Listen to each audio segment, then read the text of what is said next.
You're sitting across from someone, maybe in a meeting, maybe at a dinner table, maybe in a comment section at 3 in the morning, and they're speaking with absolute confidence about something you know is wrong.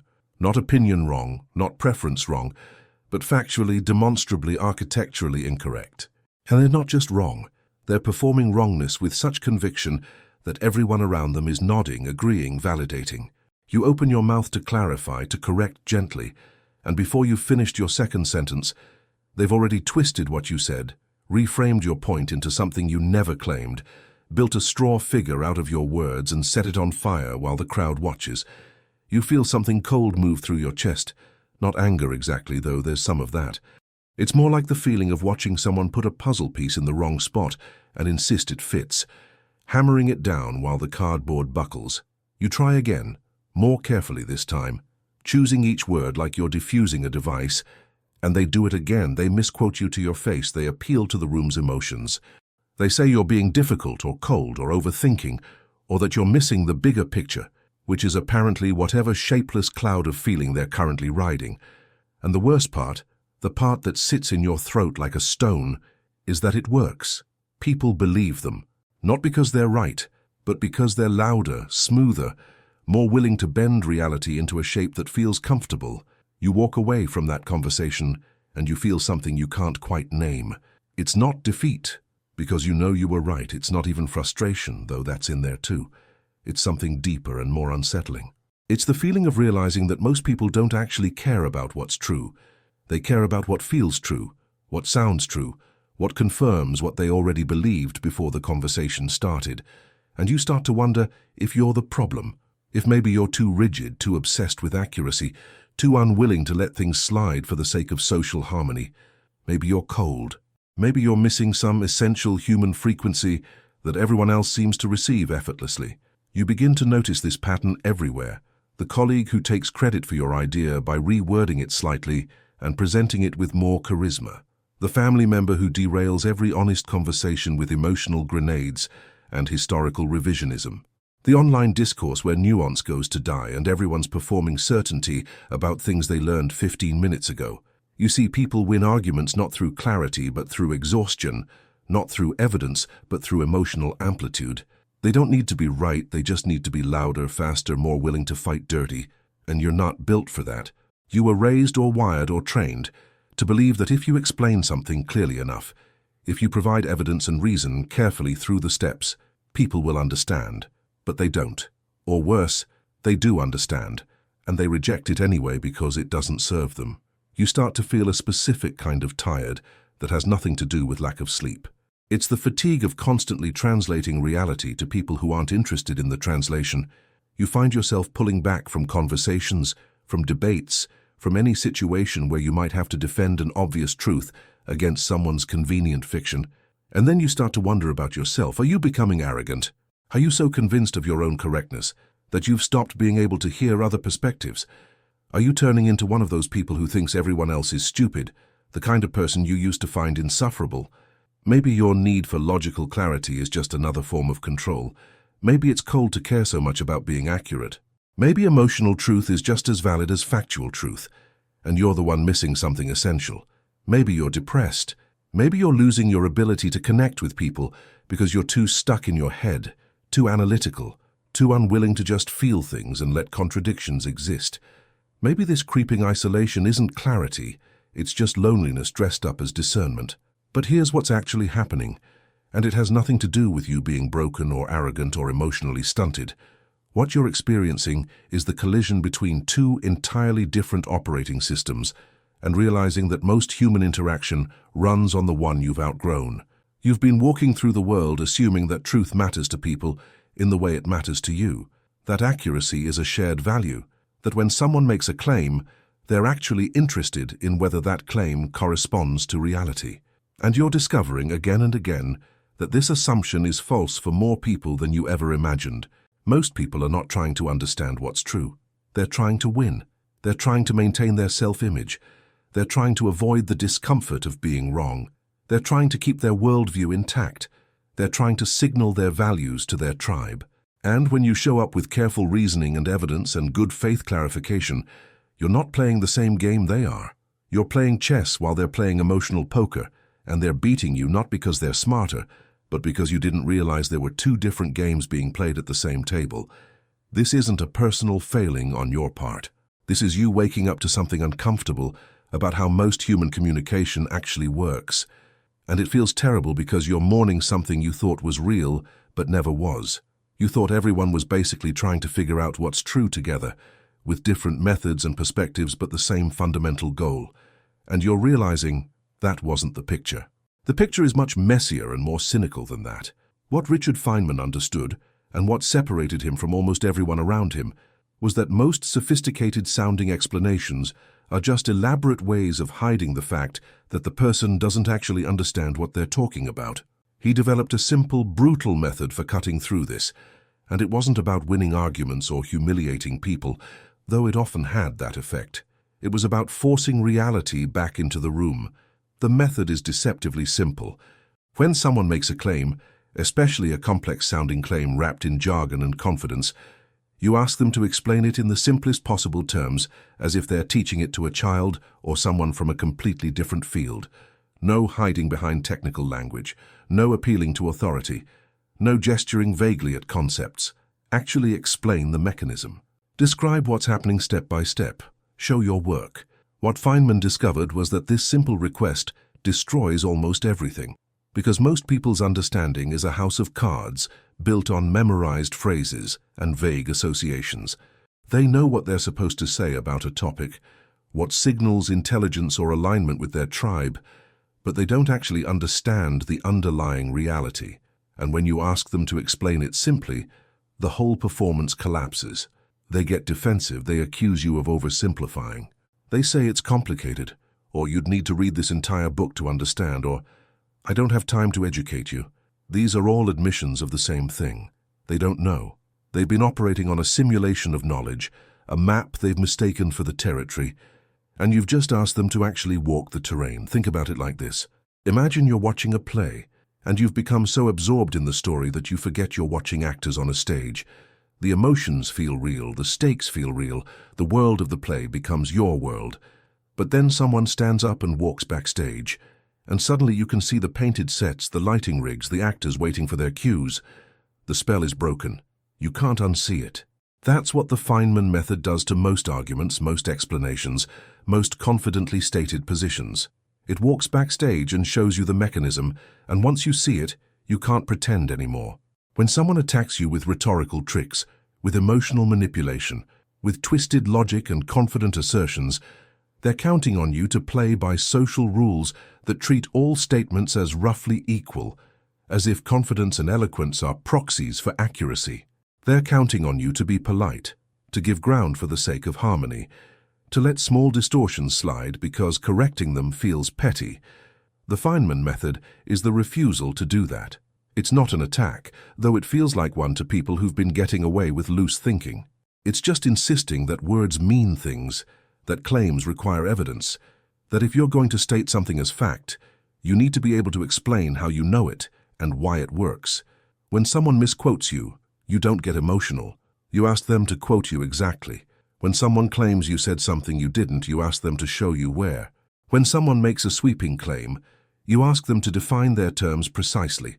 When they say something is obvious or everyone knows, you ask them to explain why it's true. When they appeal to complexity, you ask them to explain just the first step, just the basic mechanism. You're not trying to humiliate them, though that's often the result. You're trying to bring the conversation back to reality, to anchor it in something solid, instead of letting it float in the fog of approximation and performance. And what you discover, over and over, is that most people can't do this. They can't explain clearly because they don't understand clearly. They've never actually thought through the thing they're defending.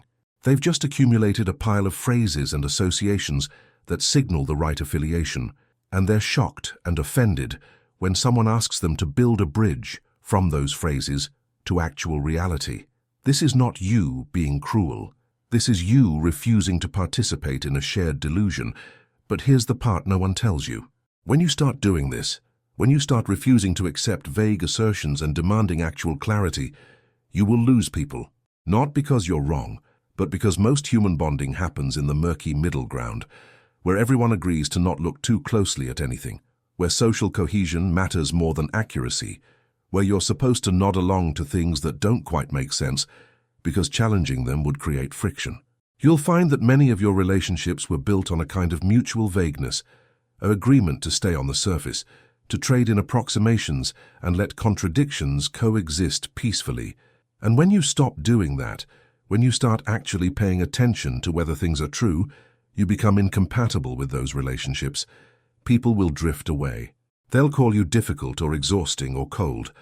They'll say you've changed, that you used to be easier to talk to, that you're overthinking everything. And they're not entirely wrong. You have changed. You've stopped pretending that comfortable lies are equivalent to uncomfortable truths. You've stopped playing the game where everyone agrees to not notice that the emperor has no clothes. This will feel like failure. It will feel like you're pushing people away, like you're sacrificing connection for some abstract principle.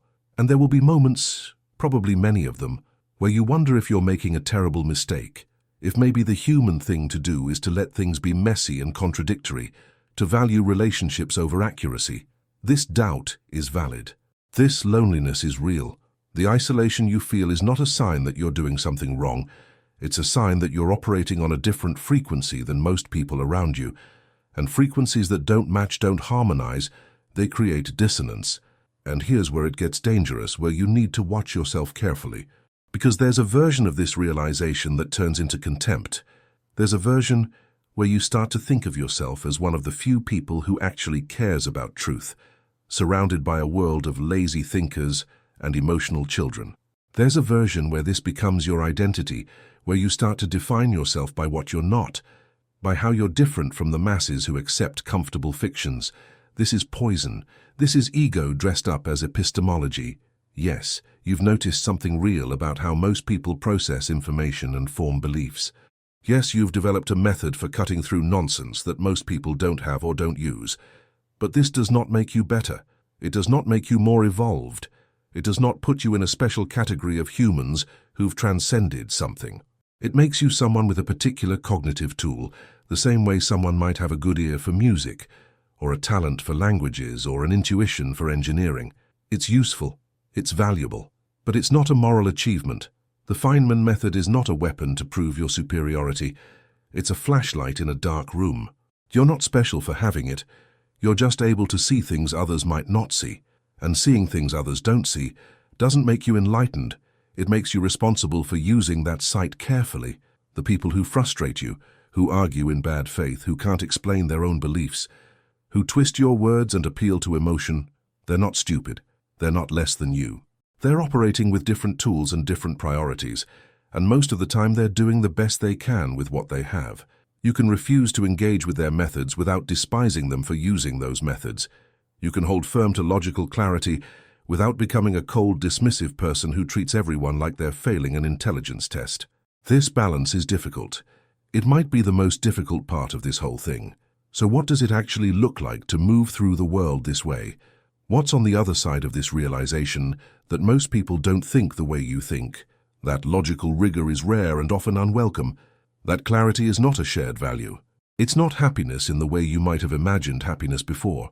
It's not the warm glow of belonging, or the excitement of passionate debates, or the comfort of knowing you're understood.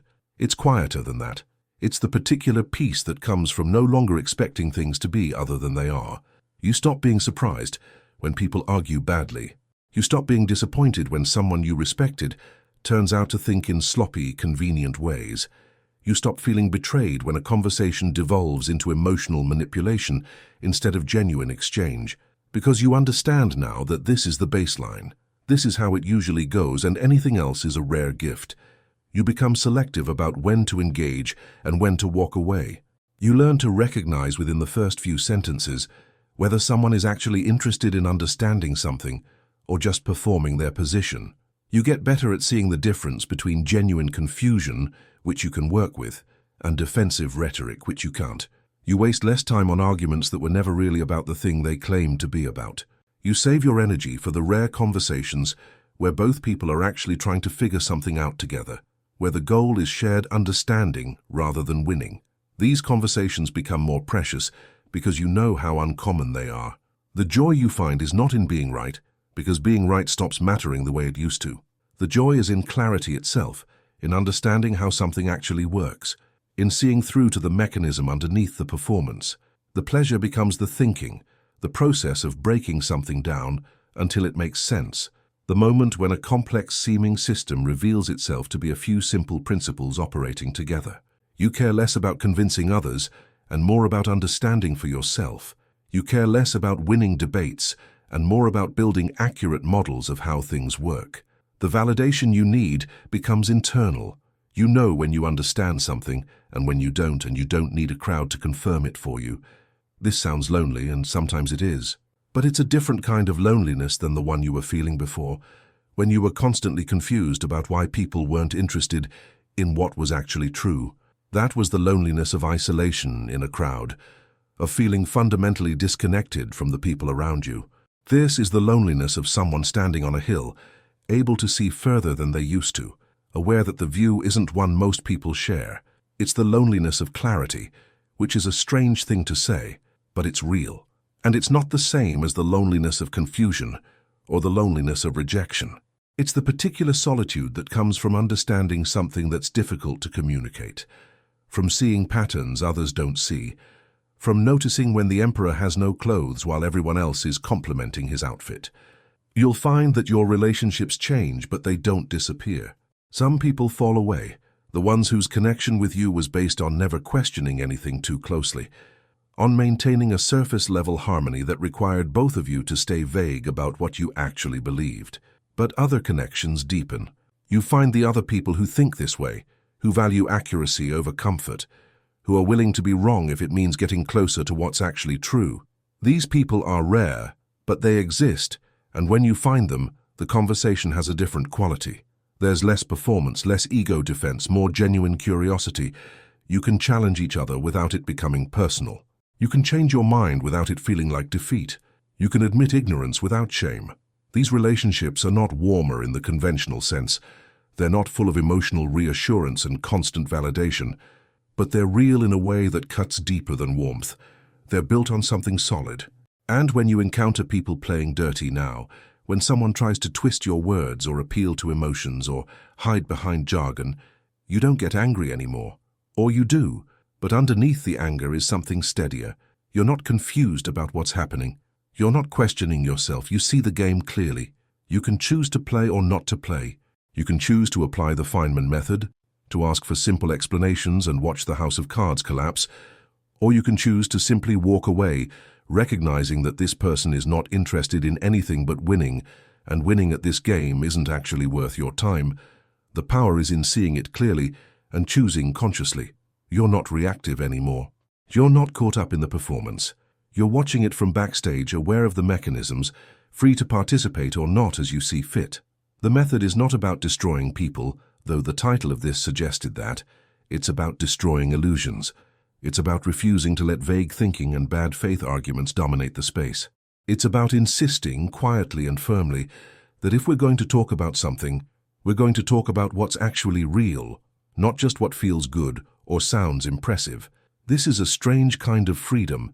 It doesn't look like the freedom of someone who's happy in an obvious, visible way. It looks more like the freedom of someone who stopped struggling against something they finally understand. You're not trying to make people think like you anymore. You're not trying to fix every bad argument you encounter. You're not trying to save people from their own confused thinking. You're just moving through the world with your eyes open, seeing clearly, choosing carefully where to place your attention and energy. The deep pleasure in this is not the pleasure of triumph or vindication. It's the pleasure of precision, of seeing how something actually works, of building understanding piece by piece until it's solid enough to stand on. It's the satisfaction of knowing that when you claim to understand something, you really do, that you can explain it simply, that you've traced it back to its foundations. It's the particular kind of peace that comes from not lying to yourself, not even in small ways, not even to avoid discomfort. Most people will not understand why you find this valuable. They'll think you've become cold or difficult or overly analytical. They'll mistake your clarity for arrogance, your precision for rigidity. Let them. You're not doing this for their approval. You're doing it because once you've seen how things actually work, you can't unsee it, and going back to comfortable vagueness feels like suffocating.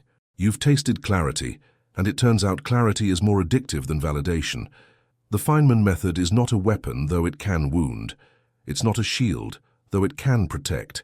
It's simply the practice of insisting on reality, of refusing to let words float free from meaning, of asking the most basic and devastating of all questions. Do you actually understand what you're talking about? And when the answer is no, which it usually is, of being willing to sit with that no, to start from that no, to build from there. This is what it means to move through a world that runs on approximation and performance when you've stopped being able to participate in that. It's not easy. It's often isolating, it's sometimes painful. But it's real in a way that the alternatives stop being for you. And that's the trade, that's what you're choosing. Not happiness in the conventional sense, not belonging, not comfort, but the strange, sharp satisfaction of seeing clearly and refusing to pretend you don't.